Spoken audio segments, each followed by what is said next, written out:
Hello and welcome to मीमांसा classes. आज की जो हमारी क्लास रहने वाली है, जैसा आप स्क्रीन पर देख पा रहे हैं, हमारी क्लास है बजट और राजकोषीय नीति के बारे में।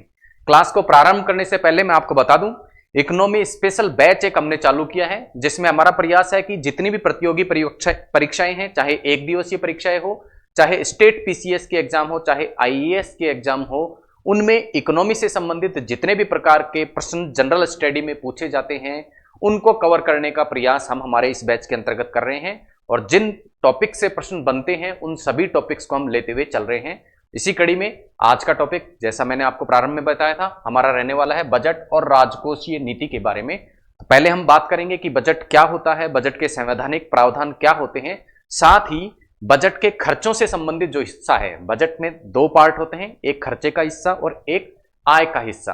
तो आज के क्लास में हम बजट का जो खर्चों वाला हिस्सा है, जिसे अंग्रेजी में कहा जाता है एक्सपेंडिचर, उसके बारे में बात करते हैं। तो क्लास को प्रारंभ करते हैं। सबसे पहले हम देखते हैं बजट के संवैधानिक प्रावधान क्या होते हैं। देखिए, बजट के संवैधानिक प्रावधान को समझने से पहले मैं आपको बता दूं कि बजट का तात्पर्य होता है किसी भी व्यक्ति, संस्था या सरकार द्वारा। बजट, प्रत्येक व्यक्ति अपने परिवार के लिए अपने खर्चों का भी बजट बनाता है। इसी तरह प्रत्येक कंपनी भी अपने खर्चों के अनुमान के लिए और आय के अनुमान के लिए क्या करती है, बजट बनाती है। इसी तरह प्रत्येक देश की सरकार भी अपना बजट बनाती है। तो हम कह सकते हैं बजट एक ऐसा डॉक्यूमेंट होता है जिसमें कोई भी व्यक्ति, संस्था या सरकार क्या करती है, अपनी आय और अपने खर्च, आय को हम कह सकते हैं इनकम और खर्च को हम कह सकते हैं एक्सपेंडिचर। तो अपनी आय और खर्चों का अनुमान जब लगाया जाता है, तो इस प्रकार के डॉक्यूमेंट को या इस प्रकार के हिसाब को हम क्या कह देते हैं, बजट कहते देते हैं। और जब ऐसा कार्य सरकार के द्वारा किया जाता है, तो इसे देश के बजट के रूप में हम परिभाषित करते हैं। यानी सरकार द्वारा प्रत्येक वर्ष क्या किया जाता है, आने वाले वित्तीय वर्ष में होने वाली आय और साथ ही आने वाले वित्तीय वर्ष में संभावित खर्चों का क्या लगाया जाता है, अंदाजा लगाया जाता है, और उसे एक डॉक्यूमेंट के रूप में पेश किया जाता है, एक दस्तावेज के रूप में संसद में पेश किया जाता है, जिसे हम क्या कहते हैं, बजट कहते हैं। अब ऐसा क्यों किया जाता है? तो ऐसा इसलिए क्या किया जाता है क्योंकि हमारा संविधान ऐसा कहता है, और हमारा संविधान का आर्टिकल जो 112 है या आर्टिकल 112 अनुच्छेद 112 है, वो क्या कहता है कि सरकार को क्या करना होगा, प्रत्येक वर्ष संसद के समक्ष क्या रखना होगा, एनुअल फाइनेंशियल स्टेटमेंट रखना होगा। सामान्य बोलचाल की भाषा में हम जिसे बजट का नाम देते हैं, संविधान में उसके लिए जो सब प्रयुक्त हुआ है वह है एनुअल फाइनेंशियल स्टेटमेंट, और हिंदी में इसे कहा जाता है वार्षिक वित्तीय विवरण। तो हमारे भारतीय संविधान का आर्टिकल 112 कहता है कि प्रत्येक वर्ष संसद के समक्ष सरकार को अपनी आय और व्यय का लेखा जोखा रखना होगा, जिसे वार्षिक वित्तीय विवरण कहा जाएगा। ये तो बात हुई कि किस तरीके क्या रखना होगा जिसमें आय और व्यय का ब्यौरा सरकार का आ जाए, तो उसको नाम दिया गया वार्षिक वित्तीय विवरण। साथ ही साथ आर्टिकल 112 में ही दो बातें और कही गई हैं। दो बातें किस बारे में कही गई हैं कि संविधान एक प्रारूप भी निर्धारित करता है, मोटे तौर पर बजट रखने का संसद के समक्ष एक प्रारूप निर्धारित करता है, और कहता है आर्टिकल 112 ही कि बजट में होने वाले राजस्व व्यय को अन्य व्यय से अलग दिखाना होगा। बजट में जितने भी व्यय होते हैं, उनमें से कुछ व्यय कैसे होते हैं, राजस्व व्यय या रेवेन्यू एक्सपेंडिचर होते हैं। क्या होते हैं राजस्व व्यय, रेवेन्यू एक्सपेंडिचर, आने वाले कुछ स्लाइड्स पे हम समझने वाले हैं। लेकिन अभी के लिए हमें इतना समझना है कि बजट में क्या करना होता है, जो राजस्व व्यय है उसको अन्य व्यय से अलग दिखाना होता है। और ऐसा क्यों करना होता है, क्योंकि संविधान का अनुच्छेद 112 ऐसा कहता है।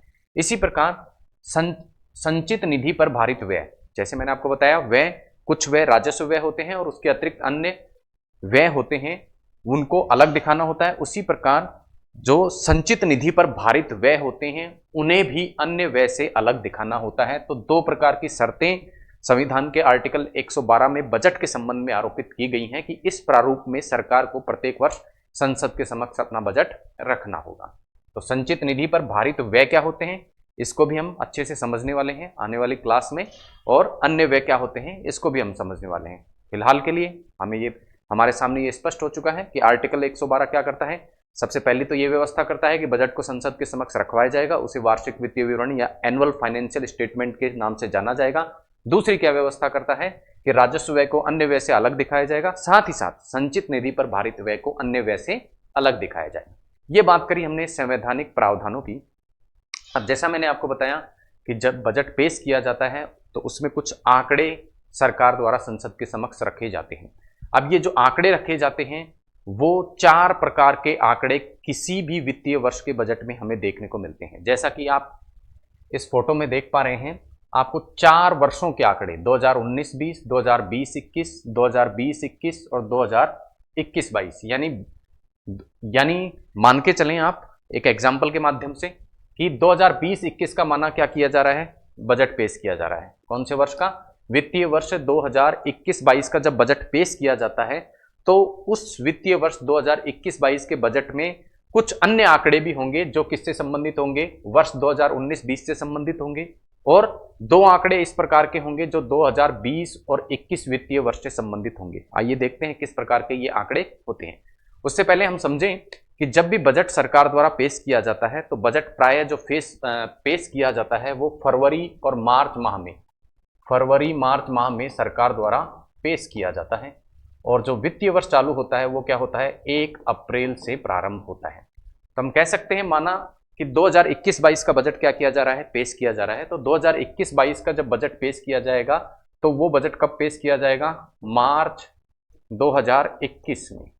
अब मार्च 2021 में बजट पेश किया जाएगा, जबकि ये जो बजट पेश किया जा रहा है इसमें आय और व्यय का जो अनुमान लगाया जाएगा वो किस अवधि का लगाया जाएगा, 1 अप्रैल 2021 से 31 मार्च 2022 तक का, यानी आने वाले समय का, यानी भविष्य के आने वाले वित्तीय वर्ष के आय और व्यय का अनुमान लगाया जाएगा। तो हम कह सकते हैं कि वास्तविक अनुमान हमें यहाँ प्राप्त नहीं हो सकते। क्यों? क्योंकि आने वाले वित्तीय वर्ष में होने वाले आय और व्यय का केवल क्या लगाती है सरकार, अंदाजा लगाती है, संभावना पता लगाती है। तो वास्तविक आंकड़े इस अवधि के हमें प्राप्त नहीं होते। तो यहाँ पर क्या आप लिखा हुआ देख रहे हैं, 2021-22 के लिए जो आंकड़े होंगे उनको क्या कहा जाएगा, बजट एस्टिमेट, या इन्हें शॉर्ट में कहा जाता है बीई, या हिंदी में कहा जाता है बजट अनुमान। तो पहले प्रकार के जो आंकड़े देखने को मिलेंगे वो जिस वित्तीय वर्ष का बजट पेश किया जा रहा है उस वित्तीय वर्ष के क्या होंगे, बजट अनुमान होंगे। दूसरे प्रकार के जो आंकड़े हमें देखने को मिलते हैं वे हैं जिस वित्तीय वर्ष का बजट पेश किया जा रहा है उससे पिछले वित्तीय वर्ष, यानी कि 2021-22 का बजट जब हम पेश कर रहे हैं तो क्या होगा, 2020-21 से संबंधित 2 प्रकार के आंकड़े हमें देखने को मिलेंगे। ये आंकड़े क्या होते हैं, आइए समझते हैं। जैसे मैंने आपको बताया 2021-22 का बजट जो पेश किया जाएगा वो कब किया जाएगा, मार्च 2021 में ये बजट क्या किया जाएगा, ये पेश किया जाएगा। अब मार्च 2021 में पेश किया जाएगा। पिछला जो वित्तीय वर्ष होगा वो कब से प्रारंभ होगा, 1 अप्रैल 2020 से ये प्रारंभ होगा और चलेगा कब तक, 31 मार्च 2021 तक।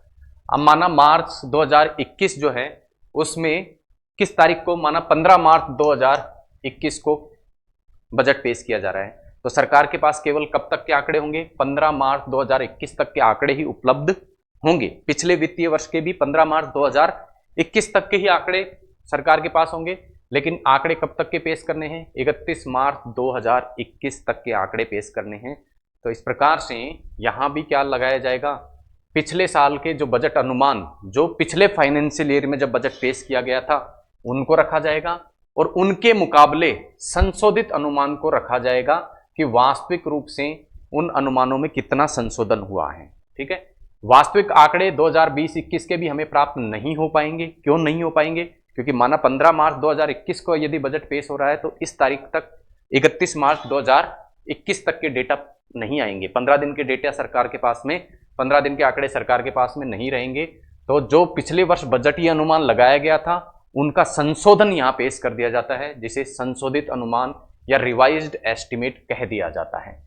और चौथे प्रकार के जो आंकड़े दिखाई देंगे वे कहलाते हैं एक्चुअल्स या वास्तविक आंकड़े, जो कि जिस फाइनेंशियल ईयर का बजट पेश किया जा रहा है उससे पिछले फाइनेंशियल ईयर के आंकड़े होते हैं। क्योंकि उसके संपूर्ण आंकड़े सरकार के पास प्राप्त होते हैं। तो 2021-22 का बजट पेश किया जा रहा है, तो 2019-20 के वास्तविक आंकड़े सरकार के पास में प्राप्त होंगे और उनको इस बजट में दिखाया जाएगा। तो इस प्रकार से कुछ आंकड़े बजट में हमें देखने को मिलते हैं। किस किस प्रकार के होते हैं मैंने आपको समझा दिया, और उन्हें क्या क्या कहते हैं एक बार फिर हम देखें। तो देखिए, कुछ आंकड़े क्या होते हैं, एक्चुअल्स होते हैं, वास्तविक आंकड़े। और ये वास्तविक आंकड़े के कौन से साल के होते हैं, कौन से वर्ष के होते हैं, जिस वित्तीय वर्ष का बजट पेश किया जा रहा है उससे पिछले वित्तीय वर्ष के। दूसरा होता है बजटीय अनुमान। तो बजटीय अनुमान जिस वित्तीय वर्ष का बजट पेश किया जा रहा है उसके बजटीय अनुमान, साथ ही साथ पिछले फाइनेंशियल ईयर में जो बजट पेश किया गया था उसके उसके बजटीय अनुमान भी यहां पेश किए जाते हैं। तीसरे प्रकार के आंकड़े हैं संशोधित अनुमान। संशोधित अनुमान कब के, जिस फाइनेंशियल ईयर का बजट पेश किया जा रहा है उससे पिछले फाइनेंशियल ईयर के संशोधित आंकड़े संशोधित अनुमान के रूप में पेश किए जाते हैं। और साथ ही साथ इस वर्ष के बजटीय अनुमान पेश किए जाते हैं, वो तो है ही। तो इस प्रकार से 4 प्रकार के कुछ आंकड़ों को हमने देखा। आगे चलते हैं, अब हम बात करते हैं बजट के अवयवों के बारे में कि बजट में आखिर क्या पेश किया जाता है, क्या दिखाया जाता है, किस प्रकार के आंकड़े संसद के समक्ष रखे जाते हैं। तो जैसा मैंने आपको बताया, बजट में क्या होता है, चाहे संस्था का बजट हो, चाहे व्यक्ति का बजट हो, चाहे सरकार का बजट हो, जब भी कोई व्यक्ति बजट अपना बनाता है उसमें तो 2 चीजें मुख्य रूप से देखी जाती हैं। तो बजट में जब सरकार का बजट होता है तो उसमें भी क्या होता है, एक तो सरकार द्वारा अपनी संभावित आय और साथ ही साथ व्यय को दर्शाया जाता है। तो हम कह सकते हैं बजट में क्या पेश किया जाता है, मोटे तौर पर 2 चीजें, पहला व्यय या इसे कहा जाता है एक्सपेंडिचर, और दूसरा आय जिसे कहा जाता है इनकम या रिसिप्ट्स। अब जो सरकार द्वारा व्यय किए जाते हैं वो 2 रूपों में किए जाते हैं। पहले प्रकार के व्यय होते हैं राजस्व व्यय, और दूसरे प्रकार के जो व्यय होते हैं वे होते हैं पूंजीगत व्यय। अब आपके मन में ये प्रश्न आ रहा होगा कि ये राजस्व और पूंजीगत व्यय किस चिड़िया के नाम हैं। तो आने वाली कुछ स्लाइड में हम जब पूंजीगत व्यय और राजस्व व्यय को पढ़ेंगे तो साथ ही साथ हम बताएंगे कि पूंजीगत व्यय क्या होते हैं और राजस्व व्यय क्या होते हैं। फिलहाल के लिए आपको इतना जानना है कि व्यय जो होते हैं सरकार के वो 2 प्रकार के होते हैं, पहला राजस्व व्यय और दूसरा पूंजीगत व्यय। इसी प्रकार सरकार को जो आय प्राप्त होती है वो भी 2 रूपों में प्राप्त होती है। पहला जो रूप है उसे कहा जाता है राजस्व आय, और दूसरा जो रूप है उसे कहा जाता है पूंजीगत आय। अंग्रेजी अनुवाद की यदि हम बात करें तो राजस्व व्यय को कहा जाता है रेवेन्यू एक्सपेंडिचर, इसी प्रकार पूंजीगत व्यय को कहा जाता है कैपिटल एक्सपेंडिचर। राजस्व आय को कहा जाता है रेवेन्यू रिसिप्ट्स, इसी प्रकार पूंजीगत आय को कहा जाता है कैपिटल रिसिप्ट्स। तो मोटे तौर पर हम देखें तो 4 प्रकार के अवयव हमें बजट में देखने को मिलते हैं। पहला राजस्व व्यय, दूसरा पूंजीगत व्यय, तीसरा राजस्व प्राप्ति या राजस्व आय, और चौथा पूंजीगत प्राप्ति या पूंजीगत आय। आइए एक एक करके पहले हम अवधारणा समझेंगे कि राजस्व व्यय और पूंजीगत व्यय क्या होते हैं, और उसके बाद हम समझेंगे कि राजस्व व्यय और पूंजीगत व्यय में कौन कौन से मद आते हैं। तो पहले हम समझेंगे अवधारणा के बारे में कि राजस्व व्यय और पूंजीगत व्यय में आखिर अंतर क्या होता है। देखिए, 2 प्रकार के व्यय, सरकार के जो व्यय होते हैं वो 2 प्रकार के बताए मैंने आपको, पहला राजस्व व्यय और दूसरा पूंजीगत व्यय। ठीक है, अंतर समझ लेते हैं। तो राजस्व व्यय में ऐसे व्यय आते हैं जो क्या होते हैं, रिक्यूरिंग होते हैं। रिक्यूरिंग मतलब रिपीटेड प्रकार के, यानी दोहराव होता है। रिपीटेड का मतलब इन व्यय का क्या होता है, हर बार दोहराव होता है। फॉर एग्जाम्पल जैसे कर्मचारियों को दिए जाने वाला वेतन, पेंशनर जो लोग हैं उनको दी जाने वाली पेंशन। ठीक है, ये सभी प्रकार के व्यय क्या होते हैं, साल दर साल या महीने दर महीने क्या होते हैं, फिक्स होते हैं, हर बार दिए जाते हैं। ठीक है, इसी और इस तरफ अगर यदि हम देखें तो पूंजीगत जो व्यय होते हैं वो रिपीटेड नहीं होते हैं। ऐसा नहीं कि इस साल या इस महीने हुए हैं तो वो अगले महीने या अगले साल भी होंगे ही। पहला अंतर ये देखने को मिला। दूसरा, राजस्व व्यय जो होते हैं उनसे किसी प्रकार का क्या नहीं होता है, उत्पादक गतिविधि नहीं होती,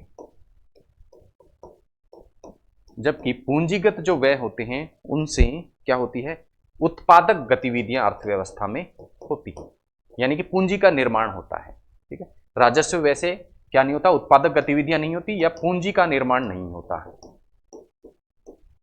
अब किसी भी अर्थव्यवस्था में पूंजी के निर्माण का तात्पर्य है उत्पादन होना या इंफ्रास्ट्रक्चर का निर्माण होना।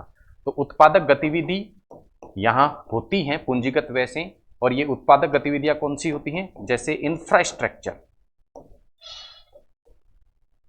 या आधारिक संरचना का देश में निर्माण, कोई पुल बना दिया, ठीक है, कोई रेलवे की लाइन बिछा दी। तो इस प्रकार के जो व्यय होते हैं वो क्या होते हैं, अर्थव्यवस्था में क्या करते हैं, उत्पादक गतिविधियां उत्पन्न करते हैं, अर्थव्यवस्था में सुधार उत्पन्न करते हैं, प्रोडक्टिव वर्क करते हैं। तो इन्हें क्या कहा जाता है, पूंजीगत व्यय।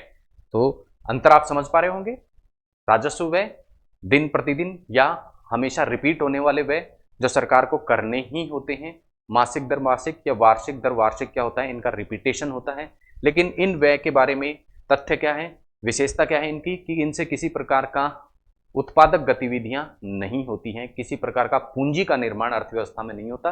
जबकि पूंजीगत व्यय जैसा कि इनके नाम से स्पष्ट है, पूंजी निर्माण अर्थव्यवस्था में करते हैं, जैसे आधारिक संरचना का निर्माण या इंफ्रास्ट्रक्चर का निर्माण, रेलवे या पुल का निर्माण या किसी कारखाने का निर्माण करने के लिए यदि खर्चा किया जाए तो उसे हम पूंजीगत प्रकार का व्यय कहते हैं।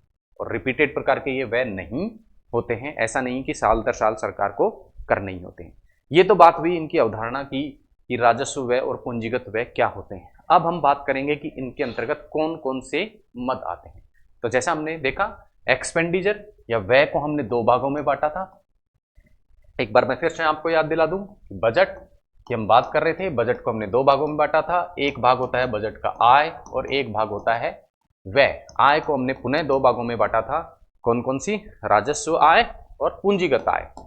राजस्व आय और पूंजीगत आय। इसी प्रकार व्यय को भी हमने दो भागों में बांटा था, राजस्व व्यय और पूंजीगत व्यय। राजस्व व्यय और पूंजीगत व्यय में क्या अंतर होता है, इसकी अवधारणा को हम देख चुके थे। अब राजस्व व्यय को अंग्रेजी में जैसा मैंने आपको बताया क्या कहा जाता है, रेवेन्यू एक्सपेंडिचर, और पूंजीगत व्यय को क्या कहा जाता है, कैपिटल एक्सपेंडिचर। ठीक है, तो आइए अब हम एक्सपेंडिचर या व्यय की बात करते हैं। और व्यय में भी हमने दो भाग बांटे, पहला राजस्व व्यय जिसे कहा क्या, राजस्व व्यय जिसे कहा जाता है रेवेन्यू एक्सपेंडिचर, और दूसरा हम बात करेंगे किसकी, कैपिटल एक्सपेंडिचर जिसे कहा जाता है क्या, कैपिटल एक्सपेंडिचर को पूंजीगत व्यय। अब एक एक करके देखते हैं कि राजस्व व्यय और पूंजीगत व्यय में आखिर कौन कौन से मद आते हैं। आइए प्रारंभ करते हैं। मदों की बात करें तो राजस्व व्यय के अंतर्गत जो मद आते हैं उनमें सबसे पहला है interest paid on loan, internal and external. इस लाइन को समझिए, क्या होता है, जब भी सरकार को क्या होते हैं, धन की आवश्यकता होती है, धन की जैसे ही क्या होगी, सरकार को आवश्यकता होगी तो सरकार क्या लेती है, ऋण लेती है। क्या लेती है, ऋण लेती है। अब ये जो ऋण लिया जाता है वो देश के भीतर भी लिया जा सकता है और देश के बाहर से भी।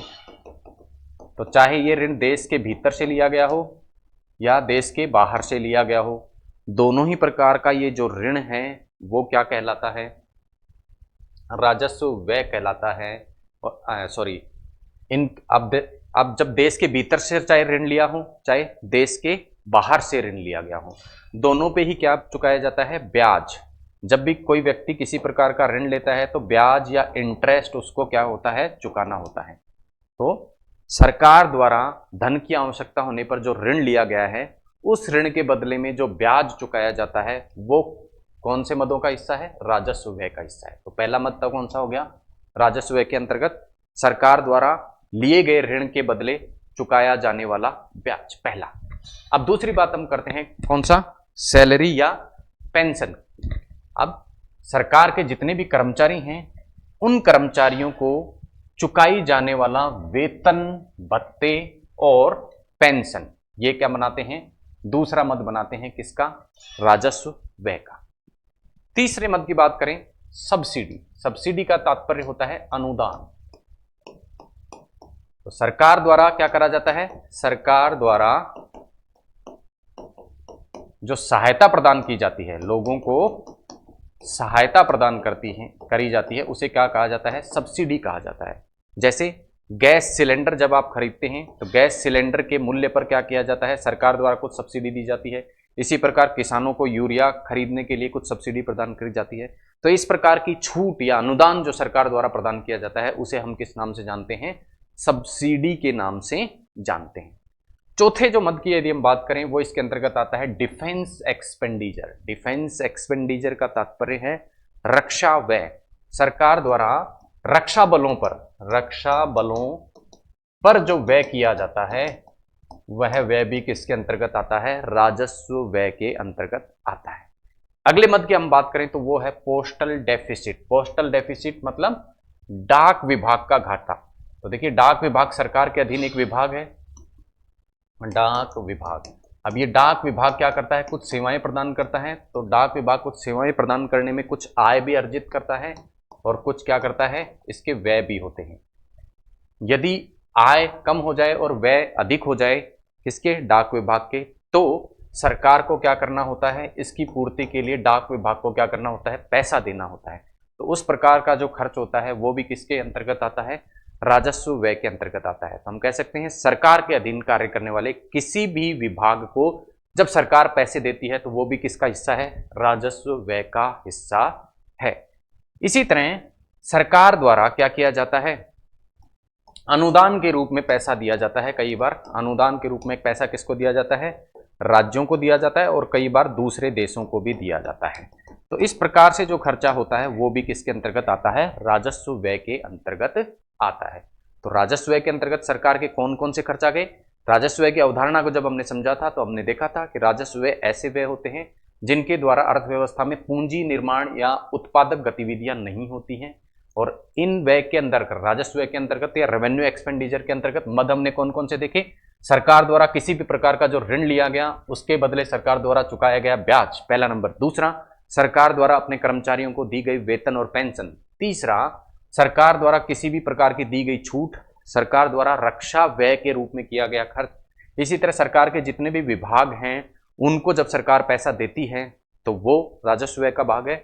इसी प्रकार से चाहे दूसरे देश को या राज्यों को किसी प्रकार का अनुदान यदि सरकार देती है तो वो भी किसका भाग बनाता है, राजस्व व्यय का भाग बनाता है। तो ये तो बात हुई, हमने राजस्व व्यय की बात करी। अब हम बात करेंगे राजस्व व्यय के बाद पूंजीगत व्यय की।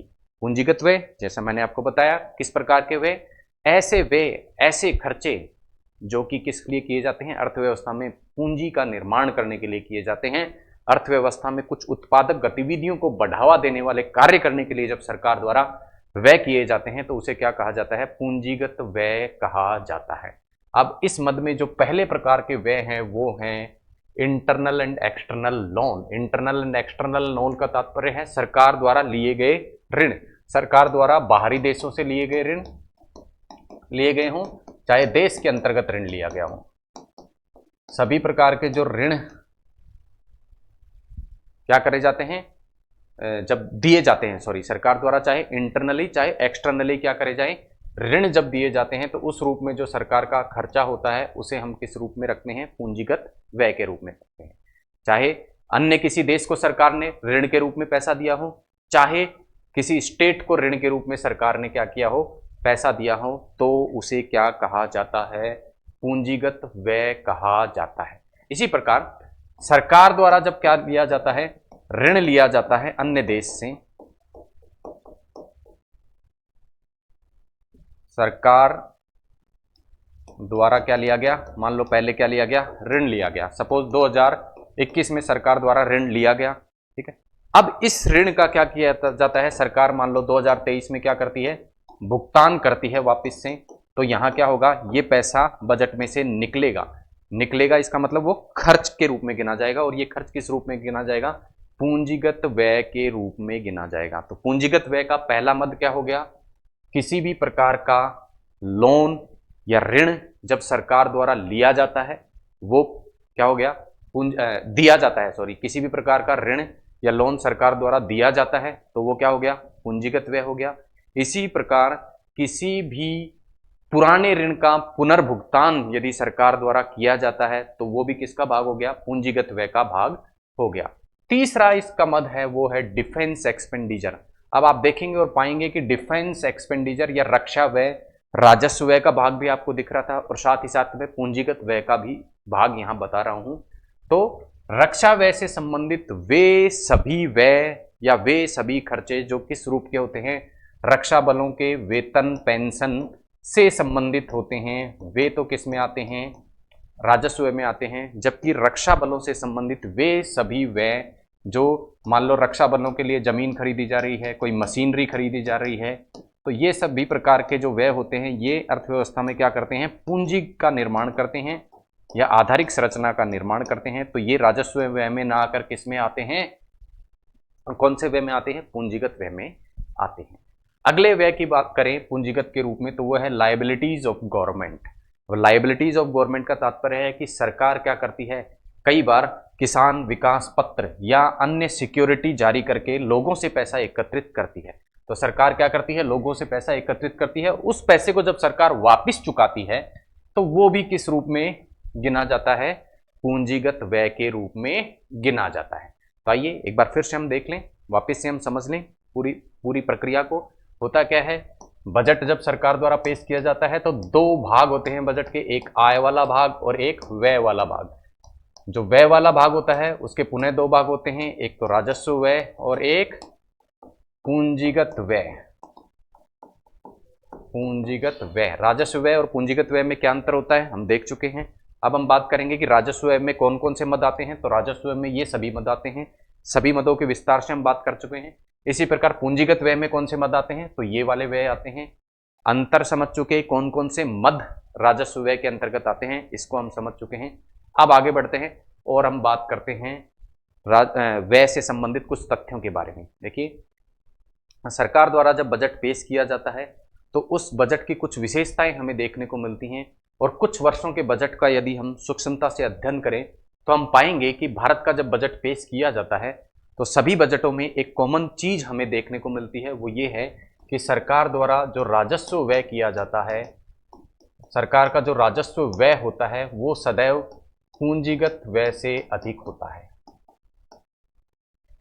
तो इस तथ्य से आप अंदाजा लगा सकते हैं कि सरकार द्वारा रिपीटेटिव वर्क्स या ऐसे कार्य जिनके द्वारा किसी भी प्रकार की पूंजी का निर्माण नहीं होता, जिन्हें राजस्व व्यय कहा जाता है, उन पर पैसा अधिक खर्च किया जाता है अपेक्षाकृत किसके?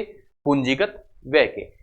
अब जैसा हमने देखा था कि राजस्व व्यय में हमने कुछ मद देखे थे, उनमें से एक मद था सरकार द्वारा पहले लिए गए ऋणों पर चुकाया जाने वाला ब्याज। तो ये सर्वाधिक मद बनाता है राजस्व व्यय। तो राजस्व व्यय के मदों की यदि हम बात करें तो राजस्व व्यय में जो मद होते हैं उनमें सर्वाधिक जो व्यय होता है वो किस पर होता है? पुराने लिए गए ऋणों के बदले चुकाए जाने वाले ब्याज पर। दूसरे नंबर पे जो राजस्व व्यय खर्च होता है सरकार का वो होता है सरकार द्वारा दी गई छूट या सब्सिडी पर, और तीसरा कर्मचारियों को बांटी गई सैलरी पर, और चौथा कर्मचारियों को बांटी गई पेंशन पर। तो इस प्रकार के कुछ व्यय सरकार द्वारा किए जाते हैं राजस्व व्यय के अंतर्गत। उनका क्रम क्या है वो हमने जाना। अब हम देखेंगे कि सरकार द्वारा दी जाने वाली सब्सिडी को जिसकी हमने बात की थी वो किसका हिस्सा था? राजस्व व्यय का हिस्सा था। किसका हिस्सा था? राजस्व व्यय या रेवेन्यू एक्सपेंडिचर का हिस्सा था। अब सरकार द्वारा रेवेन्यू एक्सपेंडिचर के अंतर्गत सब्सिडी के रूप में जो पैसा खर्च किया जाता है वो मुख्यतः किसके ऊपर किया जाता है? सब्सिडी के रूप में जो पैसा किया जाता है खर्च, वो मुख्य रूप से सरकार द्वारा दो चीजों पर सर्वाधिक सब्सिडी प्रदान की जाती है। पहली जो सब्सिडी होती है वो होती है फूड के ऊपर, यानी खाद्य पदार्थों के ऊपर सरकार द्वारा क्या दी जाती है? सब्सिडी दी जाती है। इसी प्रकार फर्टिलाइजर किसानों को उर्वरक खरीदने के लिए सरकार द्वारा सब्सिडी प्रदान की जाती है। और साथ ही साथ पेट्रोलियम जो उत्पाद हैं उन पर भी क्या दी जाती है, सरकार द्वारा सब्सिडी दी जाती है। अब यदि क्रम की हम बात करें तो सरकार द्वारा सबसे अधिक मात्रा में जो सब्सिडी प्रदान की जाती है वो किस पर प्रदान की जाती है, खाद्य पदार्थों में छूट के रूप में, दूसरा उर्वरक में छूट के लिए और तीसरा पेट्रोलियम उत्पादों में छूट के लिए। तो ये राजस्व खर्चों से संबंधित कुछ तथ्य थे। अब हम बात करेंगे कि सरकार द्वारा जितने भी प्रकार के खर्चे जो किए जाते हैं, क्या उनका हम वर्गीकरण कर सकते हैं? तो जी हाँ, सरकार द्वारा जितने भी प्रकार के खर्चे किए जाते हैं बजट के अंतर्गत जो खर्चों के रूप में दिखाया जाता है, उन्हें समय समय पर सरकार क्या करती है, वर्गीकृत करती है। प्रारंभ में ये वर्गीकरण क्या था, development and non development, developmental work, developmental expenditure, और दूसरा क्या कहा जाता था, नॉन डेवलपमेंटल एक्सपेंडिचर, यानी कि डेवलपमेंट का मतलब विकासात्मक खर्चे और दूसरे थे गैर विकासात्मक खर्चे। तो प्रारंभ में दो भागों में बजट के व्यय को बांटा जाता था। पहला भाग कौन सा, विकासात्मक खर्चे, और दूसरा गैर विकासात्मक खर्चे। उसके बाद 1987 और 88 में जाकर व्यवस्था बदल दी गई और बजट में होने वाले खर्चों को अब विकासात्मक और गैर विकासात्मक के रूप में वर्गीकृत करने के स्थान पर कैसे वर्गीकृत किया जाने लगा, plan and non plan expenditure, यानी योजनागत व्यय और गैर योजनागत व्यय। लेकिन इस व्यवस्था को भी बदल दिया गया और वर्तमान में बजट के जो खर्चे हैं उनको दो रूपों में दिखाया जाता है। पहला जो भाग होता है खर्चों का उसे कहा जाता है रेवेन्यू एक्सपेंडिचर या राजस्व व्यय, और दूसरा जो भाग होता है उसे कहा जाता है कैपिटल एक्सपेंडिचर या पूंजीगत व्यय। तो ये बजट के एक भाग जिसे हमने क्या कहा, खर्चा। दो भाग बजट के हमने कहे, एक भाग खर्चा और एक भाग क्या, आय। तो खर्चों वाले भाग के बारे में हमने बात की कि खर्चे जो होते हैं सरकार के बजट के अंतर्गत जो दिखाए जाते हैं वो किस किस रूप में दिखाए जाते हैं, दो भागों में दिखाए जाते हैं। पहला राजस्व खर्चे और दूसरा पूंजीगत खर्चे या पूंजीगत व्यय। दोनों में कौन कौन से मद आते हैं, क्या इन दोनों में अंतर होता है, इसको हमने जाना और इन व्यय से संबंधित कुछ तथ्यों को हमने देखा। मिलते हैं अगली क्लास में, और अगली क्लास में हम बात करेंगे बजट का जो दूसरा भाग होता है जिसे हम कहते हैं क्या, रिसिप्ट्स, या क्या कहा जाता है बजट का आय वाला जो भाग होता है या प्राप्ति वाला जो भाग होता है। इसके बारे में हम विस्तार से बात करने वाले हैं अगली क्लास में। तो अगली क्लास तक के लिए नमस्कार, जय हिंद।